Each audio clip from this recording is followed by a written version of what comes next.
Hugh Hefner, a true American icon, created an empire that was unrivaled. Although some of us bunnies may have gone rogue, it's because of the love and respect that we received from the man behind it all. Because after all, we did learn from the best. Relive the stories from the most prominent celebrity home in history. What happens in the grotto stays in the grotto. From those of us that lived it, The employees that worked it, And the guests who loved it. And The Mayhem continues! We are Rogue Bunnies Mayhem, and we are so excited that we actually have photographer extraordinaire in with us, Steve Wayda. Welcome, buddy. Thank you. Hey, Steve. Oh my gosh. Victoria, it's been a long time. It has been a long time. So those of you who may not know Steve Wayda, he's the famous Playboy photographer. He actually shot my small camera when I did my Playmate shoot. And you were a Playboy photographer for 30 years. 30 years. Wow. And you had told me at one time that you described it as the greatest job on the planet.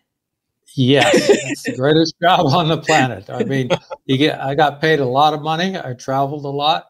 Like Hef said, I photographed some of the most beautiful women in the world. How did you even get started? I mean, not with photography, but how did you get started with shooting for Playboy? Tell us how that got started. It wasn't anything that was planned. It was serendipitous and spontaneous. I had been a fashion photographer, you might say, in Salt Lake City for a local department store. And before that, I was a newspaper reporter for Salt Lake Tribune. So when I lost the job for the department store, I had to figure out something to do. And so there was a fellow named Dwight Hooker, who was a Playboy photographer. He had retired, moved to Sundance, Robert Redford's resort, and became an architect. And so I started showing him pictures and stuff, thinking maybe I can get something with Playboy, because I didn't want to go to New York. I didn't want to go to Los Angeles. You know, I had a horse ranch up in Utah. I didn't know what I was going to do. So I was sending pictures. Dwight was kind enough to spend some time with me and tell me that I will never, ever be a Playboy photographer. I don't have the style. What? Yes. Jeff Cohen also said, it's too bad I don't have the talent to match my opportunities. Oh my gosh. Well. So what happened was I had sent some pictures. When I finally got around to sending two great girls, okay, because I sent a lot of girls. Sure. So these were two great, Susie Scott and Alana Swords. Oh, wow. Okay. Marilyn liked both of them. So I met her at Sundance, because that was in Park City. And she liked the girls and said she would give me $500 each to do a test. So I did a test on each of them. And from that, she said, well, I'm going to bring you down. I'm going to let you sit in with Ken Marcus to see how he does things. And then I will do Susie Scott. And we're going to go to Utah to do it, where you did her test, and I'm going to come along. In the background of all of this, there was a meeting at the mansion with Hef and the LA editors and the Chicago editors. And they're talking about circulation. They're talking about what are they going to do, because Jeff wanted them to be explicit. Right. And Hef tried that and didn't like that. So got rid of that. So they came up with the idea that they need new photographers, because he was not happy with the photography. So he gave Chicago and Los Angeles a challenge. He says, I want you to find the next centerfold photographer. Oh, wow. And that was given to Jeff in Chicago with Gary on the side and Marilyn in LA. So they're looking for somebody young, somebody hip, and somebody that can take interesting pictures. Well, I wasn't young. I was 76. I was not hip, because I've never You're 76 years old, 30 years ago? I mean, 30. I was like, whoa, you were really good for 105. Yeah. No, I was 36. So I was old for everybody. I had never gone to photo school. I was self-taught, and I didn't know how to handle the equipment. I didn't know really anything. I learned as I did it. And so with that, Marilyn and Linda Kenny, I don't know if she was there when you were there, liked what I was doing because I gave it was a different personality to my pictures. Because one of the first things I didn't understand is why you take these models and you pose them and make them so stiff to sometimes where it hurts, with pulling up, twisting, and all of this. And Marilyn and Arnie felt they were the best of the posing. Well, I didn't want to pose. If I shot yours, hopefully I had you move around. That's why you shot mine, is because I moved around too much and Arnie liked them stiff. And so Marilyn said, you got to have Steve Wayda do it because you move too much. That's because mine were about attitude. It was about your sexuality. It was about your sense of self. It was about the spontaneous movement, how you moved, what you would do. For me to say, "Oh, do this and look sexy," I don't know what look sexy means. Okay, you were trying to pull that personality out. In people. Yes, you have to feel it. So even when I did A-list celebrities like Jack Nicholson and Arnold and that, it was the same thing. I didn't really direct them. I'd set up situations like Denzel Washington. When he came, I thought he was going to bring his personality, movie personality, where he's always the bad guy. And he's always killing somebody. Well, he walked in and he left that at the door, and he was a comedian. And I've never seen him be a comedian. And the pictures I have of him, nobody else has anything like that because he's being silly.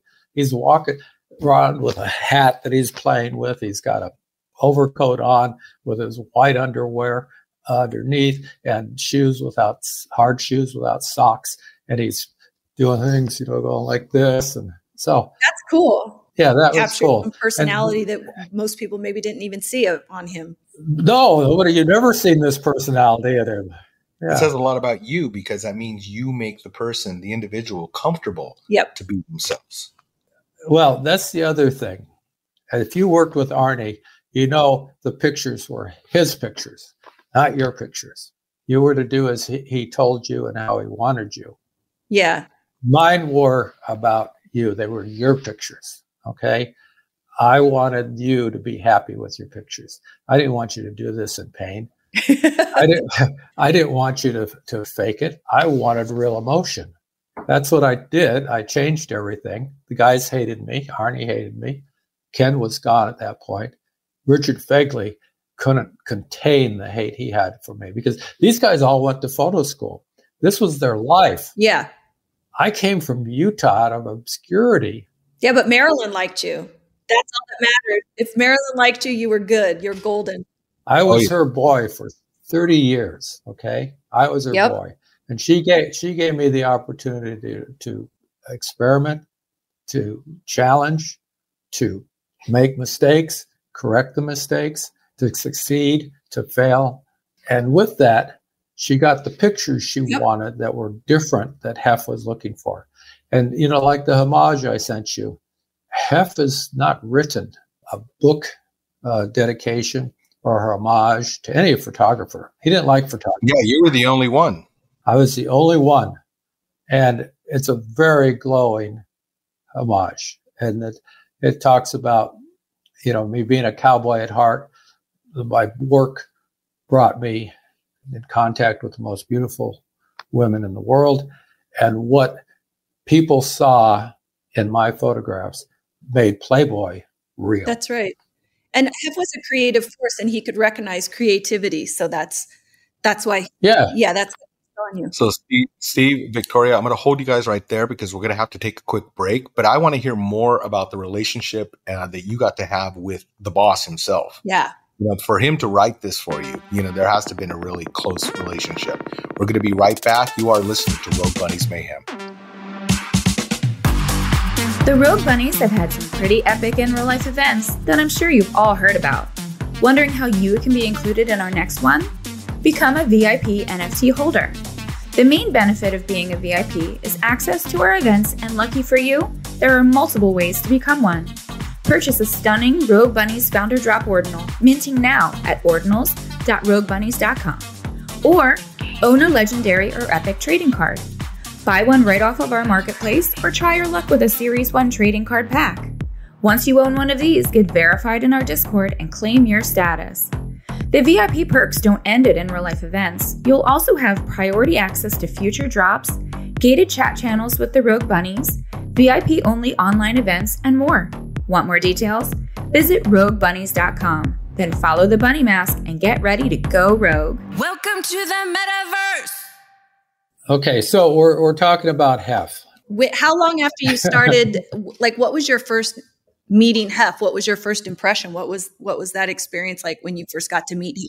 My first experience with him, as he writes in the homage, from an inauspicious start, Stephen Wayda became the most published photographer in the history of Playboy. Well, he doesn't explain what that inauspicious start was. Okay, because I was in trouble with Hef more than once. He called me up on the phone and said, this is further down the line, but I was protecting one of the models because I never wanted to show explicitness. And so she had some underwear on, the strobe went through the underwear, and you could see the explicitness. And that picture was picked to go into the magazine. Wow. But I had it retouched.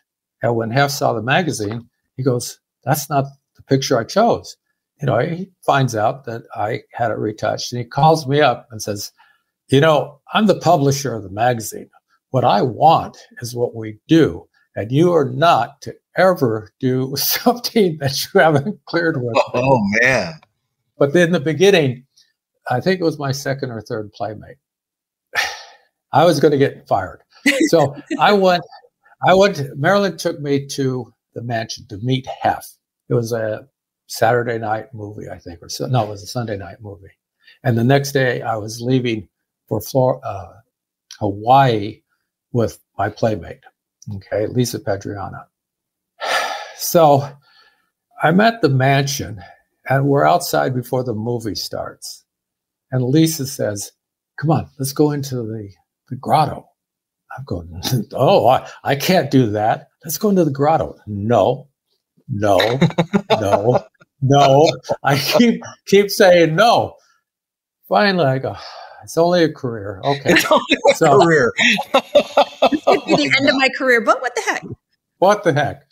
The little boy takes control of the big boy. So we're in the grotto together.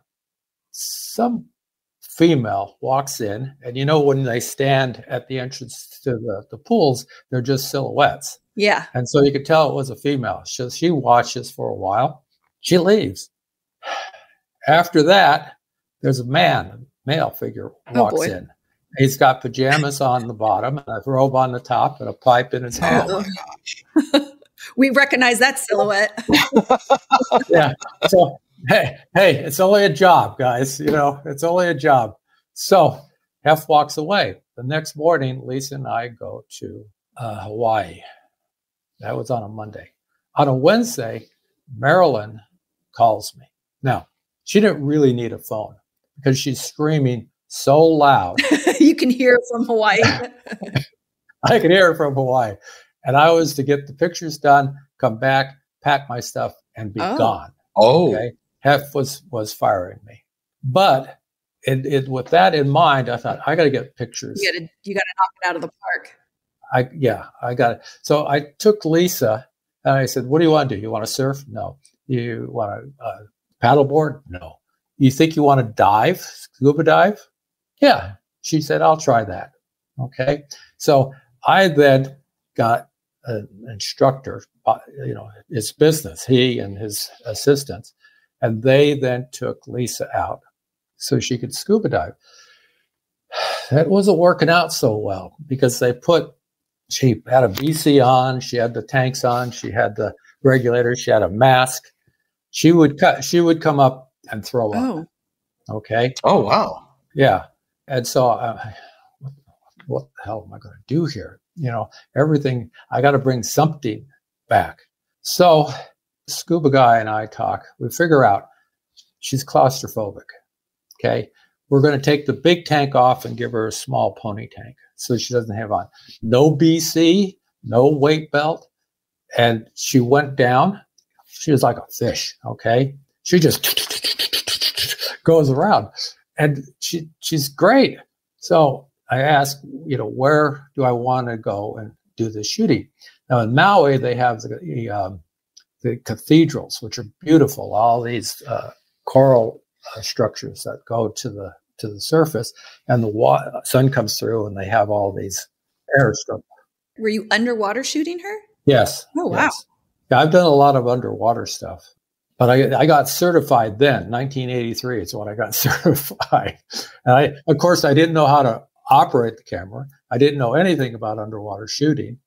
But so he says, well, instead of that, let's go to the Big Island, Hawaii, and there's an archway, and she can swim through the archway to you. Oh, yeah. So, and it's a coral archway. It's all done up. Fish are going all over. So she does that. I take the picture. I take those back, and Marilyn's never seen anything like that. She's never seen a playmate in scuba gear. And so she went to bat for me with Hef. And she said, let's give him another chance.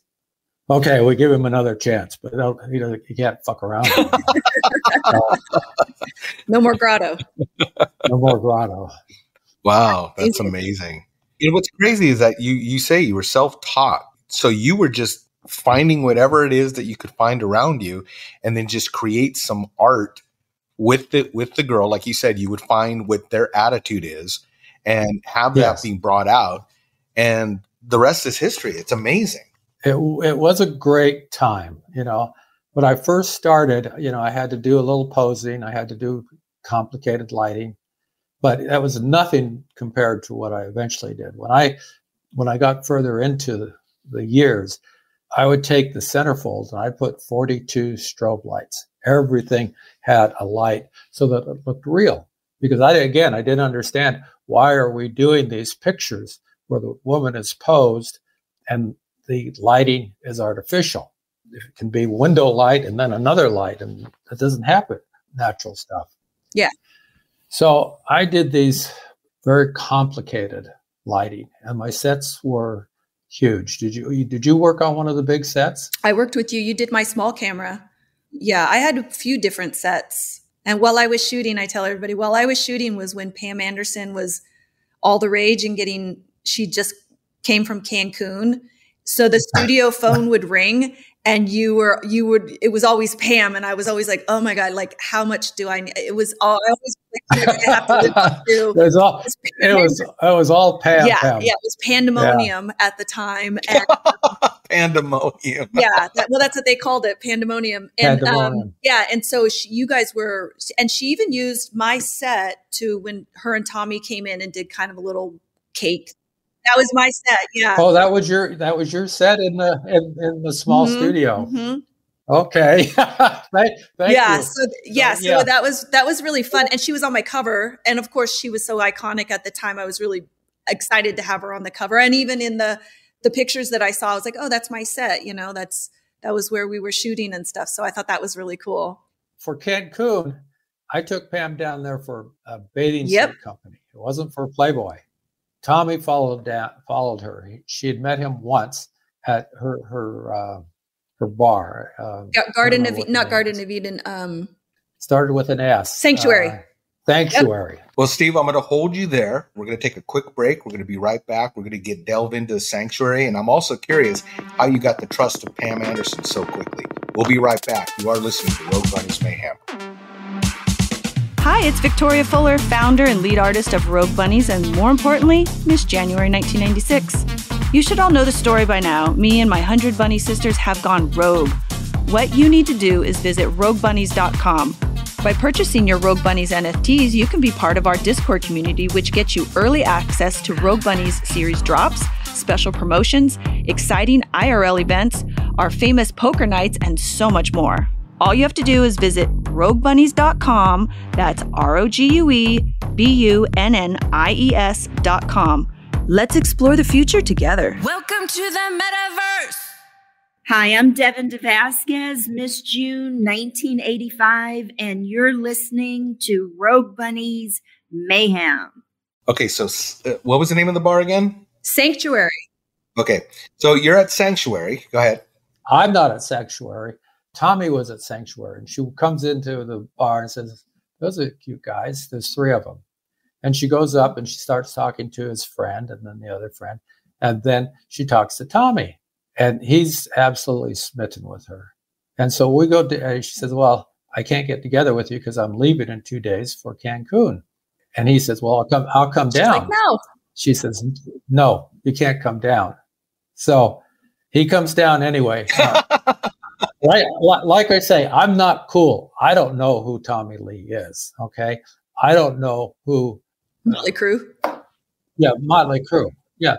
Yeah, but no, I don't know that. I don't know anything about him. Yeah. So, like I say, I'm not cool. I would used to do my work in LA and get right back to my ranch as fast as I could. I didn't stay the first 15 years or so. I never went to any of the parties. I never was socialized. It was just take pictures and go back to the ranch. Anyway, so he comes in and they had met before, and she went up and touched one of the other guys. "Hi, good to see you again." And he goes, "Huh? No, Tommy. No, he's just down on the other end." So she didn't even recognize Tommy when she walked in. So he comes down. They do 2 or 3 nights of partying. And Alexis Vogel and Jennifer Tudor were crew. And they went to the room every night, went out, to the bands. Now, Jennifer is very straight. Alexis is somewhat, but they were there partying. They did that for a couple days. Pam and Tommy didn't have sex because Tommy only wanted to have sex with her if she would couple with him. He didn't want that heartache. What? Yeah. So they decide. I thought it was her that said, I'm not having sex until marriage or something. No, I think that was Tommy. Wow. Really? Maybe it was her, but it sounds more like her. My age memory might be faulty, but one of them said that. So on the 3rd night, they decided to have sex. And that morning after, I came in with my camera. You caught the afterglow. The just after look. So she had that look on her. His underwear on the floor, his socks are on the floor. She just moves around on that white bed, moves. So I do these pictures. I take them back. I get them processed. I take them to Playboy and say, "Do you want to buy these?" They send them to Hef. Hef says, "No, we don't want to buy these, but we're going to put them in the Playboy safe until you retire." So they were in the safe for 20-some years. Oh. And now you have them back. Yes. I only got them in 2013 when I retired. So they're unseen still. We did a NFT drop with them, and they sold pretty good on NFTs. Yeah. Oh, we got to see those. Where can we find your work? Tommy, and I'd have to send it to you. I don't have that on the website or anywhere. I partnered with a woman called Gala Marissa, who's just a great digital artist. And we did some of Pam, where I have her playing with a hose in Santa Barbara. And so she animated these. And Pam's holding the hose and the water is coming down on her. She's moving. And there's 4 of those, or 5 of them, where she's animated Pam and the hose. And it's very sexual. Nice. It's really hot. But I don't know that nobody bought them. The market. Well, I mean, it depends on the timing, right? Because there was a time where you could sell NFTs out, like it didn't even matter what they were, just people were buying. And then the bear market and a lot of things happened. And so that whole thing changed about 3 years ago. Things changed dramatically. Yeah. So then there will shift in like what people were spending money on in blockchain. So you probably bad timing on your part with when you release those. So nothing to do with the fact that your art's not amazing at all. No, it's truly amazing, but I came late to the party. It's just like Instagram. when I retired in 2013, there was Instagram, but the iPhone had only come on the market in 2007. And the digital stuff that I started to do in 2006, yeah, I just opened up some of it. The assistant that I had, he was the best, I was told, in digital. So, but what he did is took everything, processed it as TIFFs with very low resolution. Oh, so he wasn't an expert, because that's like the worst thing you can do is reduce. So he reduced the resolution and then discarded the originals, or? I don't know where the originals are. No. Oh, no. So I have a question for you, because you've photographed, like you said, some of the most beautiful women in the world. What were some of your most memorable shoots? What playmates, besides Pam Anderson, of course? Yeah. And then also, did you shoot Kimberly Conrad? I did shoot Kimberly Conrad. I did her cover. I did some small camera with her. That was an epic cover. I also shot Anna Nicole Smith, but also Crystal Hefner. Yeah, the widow. But she really did a number on him that wasn't fair, not fair at all. That was not their relationship, but it made for sale. So, which is unfortunate. So I shot her as well. You're talking about the Runaway Bride cover? Yes. That was genius, though, what Hef ended up doing, right? Like, he put the sticker on it. It ended up being a sticker saying Runaway Bride or something on the plastic, or something happened before, right? Like, it was a last minute thing, obviously, because she left after the went to press. Yeah. And so the magazine was going to come out, and it, of course she was whatever on the cover and everything. And then it had the Runaway Bride. So I thought that was a really genius idea. And of course, those are worth money now. Smart marketing. I know we could keep going on, and I got so many more questions. I want to hear more about this. Let's go. Do you mind doing a part 2? That we're going to keep going? Sure. So for everyone listening, you're going to have to listen into next week, because we're going to do part 2 with Steve Wayda. We are Rogue Bunnies Mayhem, and the mayhem continues.